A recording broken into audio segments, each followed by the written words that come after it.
बुलेटिनची सुरुवात आपण एका मोठ्या बातमीने करूया। बातमी पिंपरी चिंचवड मधली आहे। पिंपरी चिंचवड मध्ये भाजप आणि राष्ट्रवादीचे उमेदवार जे ते एकमेकांना भिडलेले आहेत। प्रभाग 21 मध्ये राष्ट्रवादी आणि भाजपच्या उमेदवारांमध्ये हाणामारी झालेली आहे।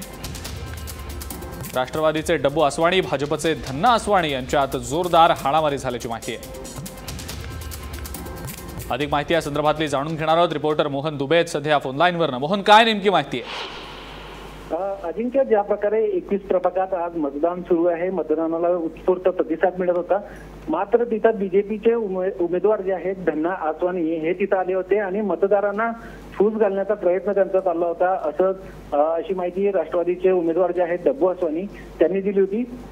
आणि या दोघा कार्यकर्त्यांमध्ये भिडत झाली। हे दोघं आमने सामने आले आणि या दोघांमध्ये हाणामारी झाली। या हाणामारीमध्ये बीजेपीचे जे उमेदवार आहेत धन्ना आसवानी आणि त्यांचा मुलगा जखमी झाला आहे। आता या संपूर्ण प्रकरणात आता पोलीस घटनास्थळी आलेले आहेत। या संपूर्ण प्रकरणाची आता चौकशी होतीये आणि गुन्हा कोणावर दाखल करायचा या सगळ्यांचा आता तपशील घेतला जातोय। अजिंक्य, बिलकुल मोहन, थँक्यू सविस्तर माहिती दिल्याबद्दल।